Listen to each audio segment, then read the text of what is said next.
आपके डेटा, आपके कंप्यूटर और आपके साइबर सिक्योरिटी का काम करने वाली कंपनी अपना आईपीओ लेकर आ रही है। जानेंगे आज इस कंपनी की पूरी डिटेल्स, क्या-क्या काम करती है और कौन-कौन से प्रोडक्ट है इस कंपनी के। साथ ही साथ जानेंगे इस कंपनी की आईपीओ डिटेल्स, फिर इसके फाइनेंशियल्स और वैल्यूएशन जानेंगे। फिर जानेंगे ये कंपनी आईपीओ से आने वाले पैसे का उपयोग कहाँ करने वाली है और जानेंगे कि क्या ग्रे मार्केट में इसकी कोई प्रीमियम देखने को मिल रही है या नहीं। फिर जानेंगे कि इस कंपनी का इसके कॉम्पिटिटर के सामने वैल्यूएशन सस्ता है या महंगा है और अंत में जानेंगे कि इस आईपीओ में हमें निवेश करना है या नहीं करना है। दोस्तों, अगर आप आईपीओ इन्वेस्टिंग करते हैं तो ये वीडियो आपके काफी काम का है, तो अंत तक ये वीडियो जरूर देखिएगा। नमस्कार दोस्तों, मेरा नाम राजेंद्र सिंह गौड़ है और आपने देखना शुरू कर दिया है एसएमबीआई फाइनेंशियल का यूट्यूब चैनल, जहां हम हमेशा स्टॉक मार्केट से रिलेटेड खबरों पर बात करते हैं, साथ ही साथ आईपीओ का पूरा विश्लेषण करते हैं। और इस कड़ी में आज जो हम कंपनी लेके आए हैं, मेटा इन्फोटेक लिमिटेड, 1998 में महाराष्ट्र के मुंबई में एस्टेब्लिश हुई कंपनी, 2 डिकेड से ज्यादा का एक्सपीरियंस रखने वाली ये company cyber security solutions provide करने का काम करती है। यानी आपके डिजिटल डेटा को और डिजिटल इंफ्रास्ट्रक्चर को सिक्योर करने का ये कंपनी काम करती है।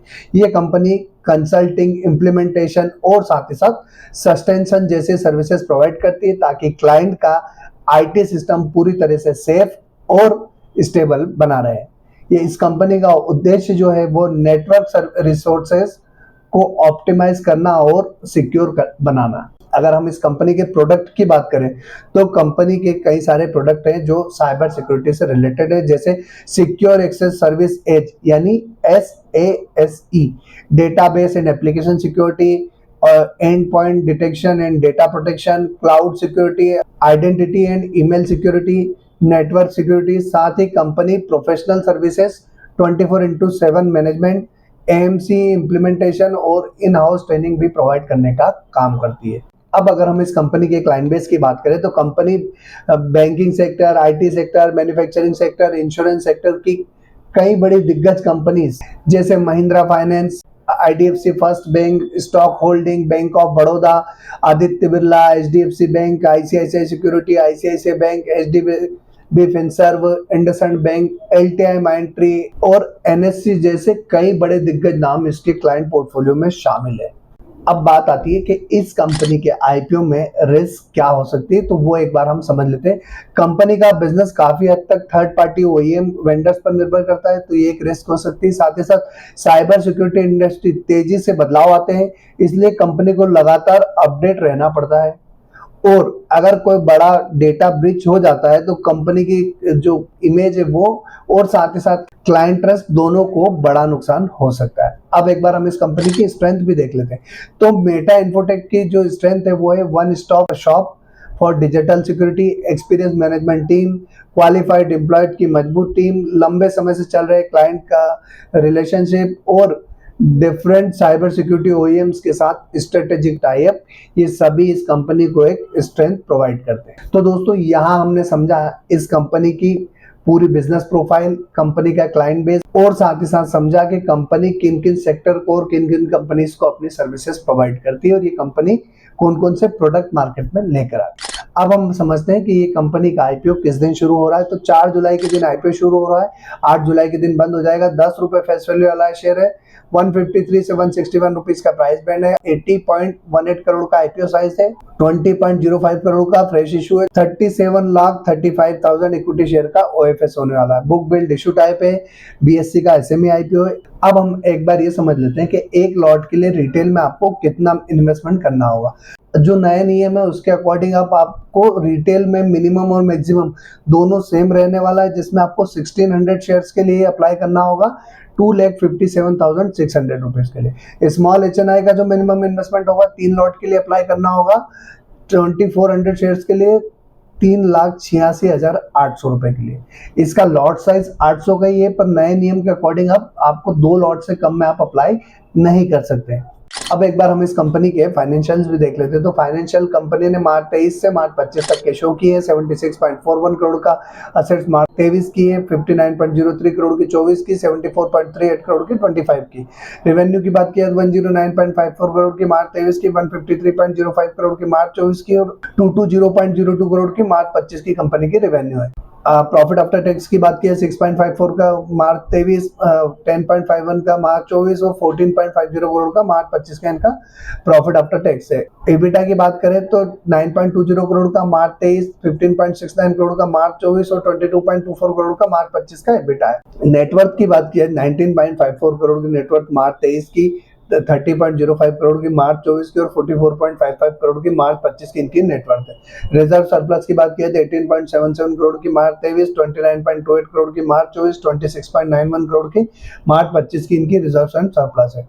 बोरोइंग की बात करें तो 7.60 करोड़ की मार्च 23, 77 लाख की मार्च 24 और 17.35 करोड़ की मार्च 25 तक की इनकी बोरोइंग है। अब एक बार हम कंपनी के वैल्यूएशंस भी देख लेते हैं तो 38.88% जो है आरओई है, 37.81% आरओसी है, डेब्ट टू इक्विटी रेशियो 0.39 का है, 32.55% रिटर्न ऑन नेटवर्थ है, पैट मार्जिन 6.63% है, एबिटा मार्जिन 10.17% है, प्राइस टू बुक वैल्यू 6.37 का है, ईपीएस 7.68 का है, पी रेशियो 20.96 का है।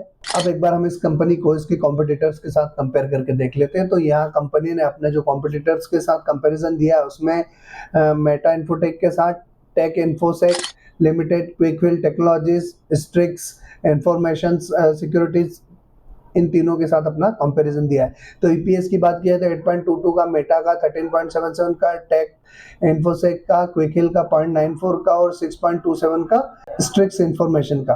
तो ईपीएस के मामले में अगर हम देखें तो टेक इन्फोसेक काफी अच्छा है। वहीं अगर एनएवी की बात किया 25.26 की एनएवी मेटा की, 52.71 की टेक इन्फोसेक की, क्विकहिल की 81.75 की और स्ट्रिक्स इंफॉर्मेशन की 53.27 की एनएवी है। प्राइस टू बुक वैल्यू की बात किया 20.96 का प्राइस पी जो है वो मेटा इन्फोटेक का है, टेक इन्फोसेक का 76.35 का है, क्विकहिल का 391.32 का है और स्ट्रिक्स इंफॉर्मेशन का 33.17 का। तो अगर पी रेशियो के हिसाब से देखें तो ये कंपनी सबसे सस्ता अपना आईपीओ लेकर आ रही है। रिटर्न ऑन नेटवर्थ की बात की 32.55 का है, 26.86 का टेक इन्फोसेक का है, क्विकहिल का 1.14 का है और स्ट्रिक्स इंफॉर्मेशन सिक्योरिटीज लिमिटेड का 11.08 का। तो रिटर्न ऑन नेटवर्थ भी देखें तो जो मेटा इन्फोटेक है काफी अच्छा रिटर्न ऑन नेटवर्थ भी दे रही, तो इस कंपनी की वैल्यूएशन इसके कॉम्पिटिटर के सामने काफी बेहतर नजर आ रही है। अब एक बार हम ये समझ लेते हैं कि इस आईपीओ से आने वाले पैसे का उपयोग ये कंपनी कहाँ करने वाली।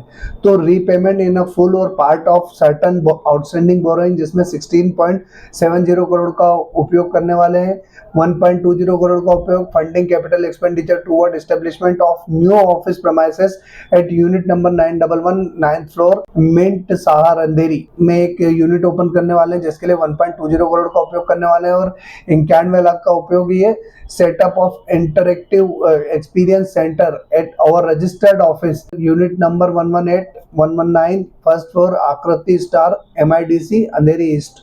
मतलब एक और ये जहाँ पर इंटरेक्टिव एक्सपीरियंस सेंटर के लिए 91 लाख का उपयोग करने वाले हैं और जनरल कॉर्पोरेट पर्पस के लिए इस आईपीओ से आने वाले पैसे का उपयोग किया जाएगा। अब बात आती है कि इस आईपीओ में हमें निवेश करना है नहीं करना। तो दोस्तों अगर अभी तक चैनल सब्सक्राइब नहीं किया तो चैनल सब्सक्राइब करके बेल आइकन जरूर प्रेस कर दीजिएगा। साथ ही साथ हमने टेलीग्राम, इंस्टाग्राम, फेसबुक, ट्विटर सभी का लिंक डिस्क्रिप्शन में दे रखा है जहाँ से आप हमें फॉलो करके लेटेस्ट अपडेट प्राप्त कर सकते हैं। साथ ही साथ डीमेट अकाउंट का लिंक भी डिस्क्रिप्शन में दे रखा है जहाँ से आप अपना डीमेट अकाउंट ओपन कर सकते हैं। अब ग्रे मार्केट प्रीमियम की बात करें तो 15% के आसपास की इसकी ग्रे मार्केट में प्रीमियम चल रही है। फाइनेंशियल्स अच्छे हैं, वैल्यूएशंस अच्छी है और इसके कॉम्पिटिटर के सामने अच्छी वैल्यूएशंस पे कंपनी अपना आईपीओ लेकर आ रही है। तो इस आईपीओ में निवेश किया जा सकता है, बट आपको क्या करना है, आपको खुद की रिसर्च करना है, अपने फाइनेंशियल एडवाइजर से कंसल्ट करना है और साथ ही साथ अपनी फाइनेंशियल कंडीशन देखने के बाद डिसाइड करना है कि आपको इस आईपीओ में निवेश करना है नहीं करना है। आपका जो भी डिसीजन हो कमेंट बॉक्स में कमेंट करके जरूर बताइएगा। और दोस्तों अगर इस वीडियो में आपको कुछ अच्छा लगा हो या कोई खामी हो तो आप कमेंट बॉक्स में कमेंट करके जरूर बताइएगा ताकि हमें ये पता चल सके कि हम जो काम कर रहे हैं वो सही डायरेक्शन में जा रहा है या नहीं जा रहा है। तो दोस्तों आज के लिए इतना ही, अगले वीडियो में फिर मिलेंगे, तब तक के लिए जय हिंद।